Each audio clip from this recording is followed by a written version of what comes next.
Buenas tardes en este día de Pentecostés. Y pues lo que nos toca a nosotros ahora es explicar y abordar el primer tema, que es la prefiguración de la Eucaristía en el Antiguo Testamento. Pues tenemos varios aspectos que vamos a abordar de manera ordenada. Hablamos ante todo de la sangre de la alianza, con lo que después haremos un esbozo de los tipos de los sacrificios que pues muestran que ya desde el Antiguo Testamento Dios, como es un ser eterno, que es un Dios que pues tiene toda la historia delante de sus ojos, pues ha previsto desde siempre la institución de la Eucaristía. Con lo que después vamos a hablar de las profecías sobre la Eucaristía y luego charlamos, o más bien abordamos más bien los tipos o figuras de la Eucaristía. Pues en el primer instante tenemos la sangre de la nueva alianza, o más bien la sangre de la alianza. Y hay que hablar en este sentido del sentido de la sangre en cuanto al pueblo judío. Sabemos que para ellos la sangre es una cosa muy importante, o un aspecto muy importante, porque representa la vida. Y entonces también vemos en los ritos antiguos o los ritos ancestrales que para hacer un pacto se mezclaba en este pacto se mezclaba la sangre. Y incluso más antiguamente se bebían esta sangre. Pero a lo que nosotros vayamos a ver es que esta práctica pues ha ido teniendo mucho más significado, en que simbolizaba la unión vital entre Dios y su pueblo. Establece el pacto y sella con la sangre este pacto de amistad, de confianza, de fidelidad con su pueblo, para que pues le sirva a él. Y si el pueblo de Israel acepta la alianza, será un pueblo bendecido, un pueblo sacerdotal y un pueblo de elección, que es, y en este sentido, más universal, porque sería el pueblo de intermediación entre Dios y la humanidad. Vamos viendo también en cuanto a los primeros sacrificios que tenemos noticia en la Biblia. Y es, en primer lugar, hablamos del sacrificio de Abel.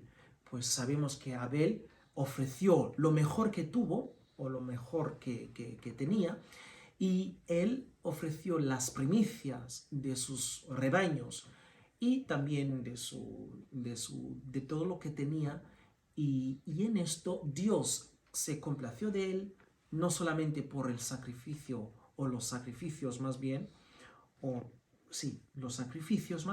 sino que también en su misma persona, el que ofrece y lo que está ofrecido. Y en otro sentido, tenemos a la figura de Moisés, o el sacrificio, más bien antes de Moisés tenemos la figura de Abraham, que pues está dispuesto a sacrificar a su propio hijo, con lo que tenemos ya la seguridad y la noticia y de lo que Dios realmente va a hacer en la segunda parte, o más bien en la alianza nueva sellada por Jesucristo, su propio Hijo, que Él lo que hace en cuanto a Isaac se va a aplicar a su propio y único Hijo, que es Jesucristo. Y luego también tenemos noticia, tenemos también el caso de Moisés, que renueva la alianza contenida en el Decálogo, en las tablas de piedra, y también llamando a la santidad como Dios manda en Levíticos, sabemos que dice, sed santos como yo soy santo. Más adelante, Isaías hablará también de un misterioso siervo de Yahvé y que tendrá que sufrir mucho a causa de la redención de su propio pueblo, pero no tanto, no solamente, más bien de su propio pueblo, sino también en cuanto a las gentes, los gentiles, porque tenemos esta que ya está escrito aquí, o más bien está escrito aquí en Isaías 42, 6, dice, yo Yahvé te he llamado en justicia y te tendré por la mano, te guardaré y te pondré por alianza de pueblo, por luz de las gentes. Isaías habla del siervo de Yahvé, mientras que también Jeremías va a aludir a una nueva alianza que ya sabemos que se va a sellar por la propia sangre de Jesucristo en el Nuevo Testamento. Ahora bien, tenemos estas figuras de la Eucaristía en el Antiguo Testamento. Podemos también, además de estos, ver en cuanto a Elías, que es una figura, también un profeta muy importante en cuanto a la prefiguración de la Eucaristía, sobre todo en cuanto a su huida de la reina Jezabel. Y ya sabemos el relato en cuanto a que, pues, cuando ya no tiene fuerzas y se ha huido, aparece el ángel para darle algo para tener más fuerzas, es decir, el pan y el agua, para que siga su camino. Y este camino que lo lleva a atravesar, o más bien a hacer este viaje o este trayectorio de 40 días, se da noticia de que no es solamente pan y agua, sino que un sustento que es más de ello, más de este agua y más de este pan. Y eso es también una figura de la Eucaristía en cuanto al Antiguo Testamento. No vamos a charlar tanto de los sacrificios, aunque son muy importantes, porque sabemos que también la Eucaristía se remonta más bien al único sacrificio de Cristo en la cruz, que se renueva y que se actualiza en la Santa Misa. Pero en cuanto a nosotros, lo que vamos a abordar son los tipos de sacrificios que desde siempre el pueblo de Israel ha sido, pues, educado por Dios progresivamente a realizar, y ello en cuanto a la conexión y a la relación que este pueblo tiene con Dios. Los tipos de sacrificios que el pueblo hacía son los siguientes: el holocausto, los sacrificios también de comunión. Si hablamos del holocausto, hablamos del sacrificio cuyo humo más bien sube hacia Dios y es ofrenda de toda la víctima. Se quema y no se guarda nada, pues que es un sacrificio total. El fin de aquello es un fin latréutico, porque es un fin que es simplemente alabar a Dios. También es expiatorio para reparar por los pecados. En Israel se quemaba todos los días un cordero y dos durante los sábados como víctima. La sangre era derramada sobre el altar y la carne, o más bien la carne quemada. Tenemos el otro sacrificio o otro tipo de sacrificio, que es el sacrificio de comunión, como los que ofrecía Moisés, porque la víctima era comida para los ofrendes, es decir, los que ofrecía el sacrificio tenían parte de este sacrificio. Con ella se celebraba una fiesta, un banquete y tenía un carácter alegre. De esta forma, la víctima era repartida entre Dios y el sacerdote y el que hacía la ofrenda. Pero había unas condiciones en cuanto a eso, en cuanto a esos sacrificios requeridas en vista de la calidad de ellos. Es decir, los alimentos, la presencia del sacerdote, las abluciones rituales y la invocación a la divinidad, con lo que después también habría que haber el incienso. Y luego también los alimentos que se ofrecían ahí, como hemos hablado antes, como hemos mencionado, son los animales herbívoros más bien, y pues esto excluía los peces y tampoco podían ser ofrecidas los carnívoros. Y luego frutas o bebidas. Pues en este sacrificio es sacrificio de comunión, como sabemos, como hemos dicho.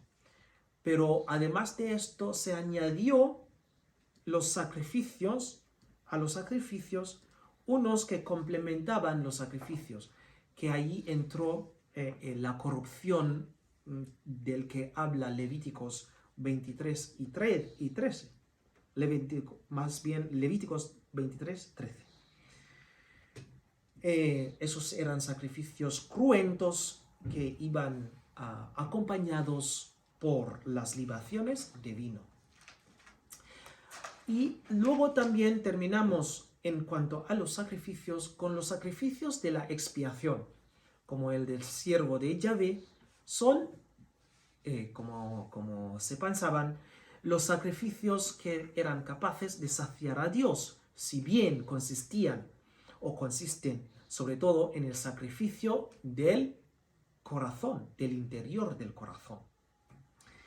La expiación devolvía la vida sobrenatural que el pecado había quitado, pues existía una voluntad clara por parte de Dios de borrar esa culpa. Pues entonces aquí, aunque no vamos a entrar tan detalladamente, tenemos lo que queda hasta nuestros días celebrado por los judíos, que es la fiesta del Yom Kippur, que es la fiesta de la expiación. Bueno, sin mantenerme, o más bien sin detenerme tanto en los sacrificios de expiación, que ya hemos dicho bastante, vamos a las profecías. Tenemos las profecías, en primer lugar, del profeta Malaquías, del siglo V a.C., que pues aborda el tema del sacrificio puro y agradable a Dios que se va a realizar en el futuro. Ello en cuanto, y esto más bien en cuanto a que se daba ya las injusticias y el culto impuro con lo que el profeta va a afrontar. Y en el segundo lugar, pues quizás antes de ir más lejos, podemos ver que el sacrificio honra a Dios si es puro y lo deshonra si no es puro. Y esto, pues cito aquí, pues desde el sol levante hasta el poniente, grande es mi nombre entre las naciones, y en todo lugar se ofrece mi nombre un sacrificio de incienso y una oblación pura. Pues grande es mi nombre entre las naciones, dice Yahvé Sebaoth. Eso claramente alude a que este sacrificio que se va a ofrecer a Dios no se quedará solamente en el pueblo de Israel, sino que se va a hacer más universal, es decir, que en todas las partes del mundo. Y en este lugar también tenemos el banquete escatológico que aludían tanto el libro de la sabiduría, que dice, la sabiduría edificó su casa, labró sus 7 columnas, hasta pues más bien, hasta se queda con el último versículo que habla de que dejad las simplezas y vivid y andad por el camino de la inteligencia. El culto agradable a Dios, el culto agradable a su majestad, lo que Él quiera, es interior, hecho más bien por el hombre como un ser que es también o que participa de su sabiduría, de su inteligencia, de su vida racional. Podríamos decir, es lo que podríamos decir, es el culto racional, aceptable ante Dios. Pues en este sentido tenemos unos tipos y figuras del sacrificio, de la Eucaristía también. Hemos visto en las presentaciones de la clase que las figuras pues hablan de unos cuantos o unas personas y eventos quizás que alude al santo sacrificio, a la Eucaristía, ya desde el Antiguo Testamento. Y pues, como sabemos, la figura o el tipo y el antitipo es lo real, que es la Eucaristía, pero la figura que pues alude a lo que va a pasar o que va a suceder, o la realidad que se va a dar en el Nuevo Testamento, que es Cristo. Ellos son imagen, representación, podríamos decir advertencia de lo que Dios ya quiere realizar en cuanto a su nuevo pueblo, el pueblo de Dios, el nuevo pueblo de Dios, que es la iglesia. Tenemos ante todo, o primeramente, Abel, que hemos hablado de él ya en el principio, que es el que complace a Dios tanto por su sacrificio como por su misma persona. Hablamos también de Abraham, que ofrece a Isaac, pero cuyo sacrificio se va a detener o se poner en entredicho porque Dios cumplirá aquel sacrificio en su mismo hijo. Aquí lo nuevo, pues no nuevo, sino que añadimos más bien, es el sacrificio o oblación de Melquisedec, que es rey de Salem, como sabemos, es una misteriosa figura que no tiene genealogía, que sabemos, y pues ofrece a Dios un sacrificio incruento, como ya vimos o ya experimentamos en cuanto a la Eucaristía. Ofrece a Dios por la victoria de Moisés sobre Kedorlaomer, más bien, y este sacerdote, rey de Jerusalén, rey de paz, como se dice, más bien rey de Salem, que significa rey de paz, ofrece a Dios este sacrificio incruento de pan y el vino. Además, muestra la superioridad de su sacerdocio en cuanto a que el mismo Moisés, más bien el mismo Abraham, le da el diezmo, ofrece a él el diezmo, que es una muestra de la superioridad de su sacerdocio. El maná mismo es una prefiguración de la Eucaristía porque es el pan bajado del cielo. En cuanto a Cristo, Cristo es el pan del Padre que baja del cielo y que da vida para el mundo, para los hombres.